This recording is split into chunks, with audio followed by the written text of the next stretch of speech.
प्रिय विद्यार्थियों, कक्षा 8 हिंदी विषय में आपका स्वागत है।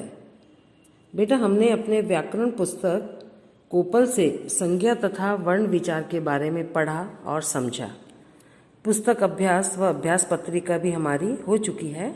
बेटा, आज हम इसी पुस्तक कोपल के पाठ 3 शब्द विचार को पढ़ेंगे, समझेंगे, है ना। आइए देखते हैं कोपल पाठ 3 शब्द विचार भाग 1। बेटा, पिछले पाठ में हमने पढ़ा था वर्ण भाषा की सबसे छोटी इकाई है। प्रत्येक वर्ण अपने आप में स्वतंत्र ध्वनि है जिसके और खंड नहीं किए जा सकते हैं। वर्णों के मिलने से शब्द बनते हैं। शब्द वर्णों का समूह है, किंतु यह कहना उचित नहीं है क्योंकि वर्णों के समूह तो ये भी हैं, है ना। जैसे म क ल क म, माने 3 अक्षर जुड़े हैं। ये शब्द नहीं है क्योंकि इनका कोई अर्थ नहीं है। इसी प्रकार हा ड़ प ड़ हा प, इनका भी कोई मीनिंग नहीं है, कोई अर्थ नहीं है। ये भी शब्द नहीं है, इनका भी अर्थ नहीं है। जबकि क म ल, है ना, ऊपर वाला जो है कमल बनेगा, कलम बनेगा, और नीचे वाला जो है पहाड़ बनता है। ये शब्द हैं कमल, कलम और पहाड़, क्योंकि इनका अर्थ निश्चित है। अतः वर्णों का सार्थक समूह शब्द कहलाता है। प्रत्येक शब्द का अर्थ सुनिश्चित होता है। शब्दों का अर्थ जानने के लिए शब्दकोश का प्रयोग हम करते हैं। शब्द और पद, शब्द और पद में क्या अंतर होता है, जरा हम देखें बेटा। सामान्यतः शब्द और पद में कोई अंतर नहीं समझा जाता, किंतु इनमें व्याकरण के आधार पर विशेष अंतर है। शब्द अपने आप में स्वतंत्र होता है, जबकि पद स्वतंत्र नहीं होता है। वाक्यों में पदों का प्रयोग होता है, शब्दों का नहीं। शब्दकोश में शब्द मिलते हैं, पद नहीं। उपयुक्त तथ्यों के आधार पर हम कह सकते हैं कि कोई भी शब्द स्वतंत्र स्थिति में शब्द होता है तथा वाक्य में प्रयुक्त होने पर पद हो जाता है। वाक्य में प्रयुक्त शब्द पद कहलाते हैं। देखो, शब्द जो है अलग है तो वो स्वतंत्र शब्द कहलाता है, लेकिन बेटा वाक्य में आने के बाद उसका एक पद बन जाता है, पोस्ट बन जाती है कि उसको क्या क्या नाम दिया जाए। उसको वो जो शब्द आया है वो संज्ञा है या सर्वनाम है, वचन है, लिंग है, क्या है, वो हमको देखना पड़ता है। जैसे रोहन शब्द है, वाक्य में प्रयोग करने पर रोहन राखी का भाई है। उपयुक्त वाक्य में रोहन शब्द नहीं पद बन गया है ना। शब्दों का वर्गीकरण, हिंदी के विस्तृत शब्द भंडार का वर्गीकरण निम्न आधार पर हम कर सकते हैं। नंबर 1 अर्थ के आधार पर, नंबर 2 उत्पत्ति के आधार पर, नंबर 3 रचना या बनावट के आधार पर, नंबर 4 प्रयोग के आधार पर, और 5 विकार के आधार पर। अब देखिए, अर्थ के आधार पर क्या चीज है, हम प्रतिदिन अपनी भाषा में कुछ ऐसे शब्दों को शामिल करते हैं जिनका कोई अर्थ नहीं होता। जैसे सचिन हलवाई से बात कर रहा है, रसगुल्ले बसगुल्ले का भाव ताव क्या है ना। तो हलवाई जेब में पैसे वैसे भी हैं या भाव ताव करने का ही शौक है। तो इस जो बातचीत में हम देख रहे हैं बेटा, कुछ ऐसे शब्दों का प्रयोग हुआ है जिनका अर्थ शब्दकोश में नहीं मिलता। ये शब्द बसगुल्ले, ताव, वैसे, ये शब्द निरर्थक हैं, जिनका कोई अर्थ नहीं है, मीनिंग नहीं है। वाक्य के अन्य शब्द सार्थक हैं। जिन शब्दों का निश्चित अर्थ होता है उन्हें सार्थक शब्द कहते हैं। वे शब्द जिनका कोई निश्चित अर्थ नहीं है वे निरर्थक शब्द कहलाते हैं। आगे समझ में बेटा, जिनका अर्थ नहीं होता वे निरर्थक और जिनका अर्थ होता है वे सार्थक कहलाते हैं। अब सार्थक शब्दों के भेद। सार्थक शब्दों के भेद हैं एकार्थी और अनेकार्थी। इनके नाम से ही स्पष्ट है बेटा। एकार्थी शब्द, जिन शब्दों का केवल एक अर्थ होता है उन्हें एकार्थी शब्द कहते हैं। जैसे घर, निवास स्थान के अतिरिक्त घर का कोई अन्य अर्थ नहीं है।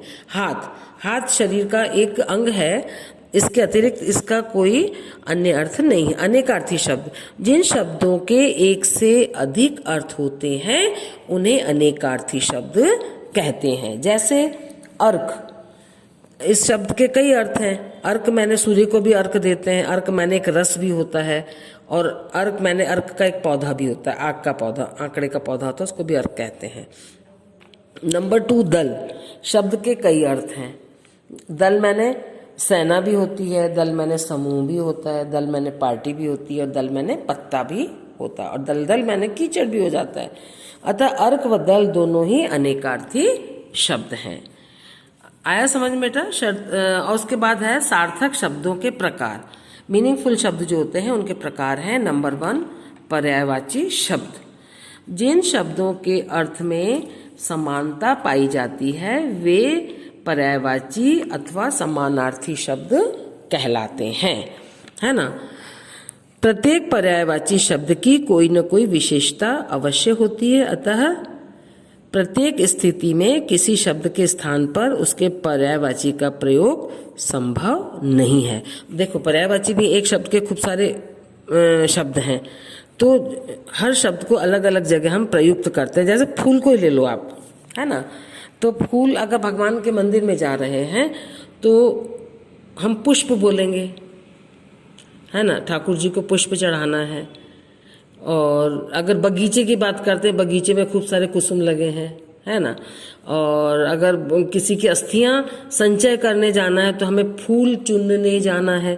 हर शब्द का अपनी अपनी जगह अर्थ होता है। तो जैसे धन का पर्यायवाची श्री भी है।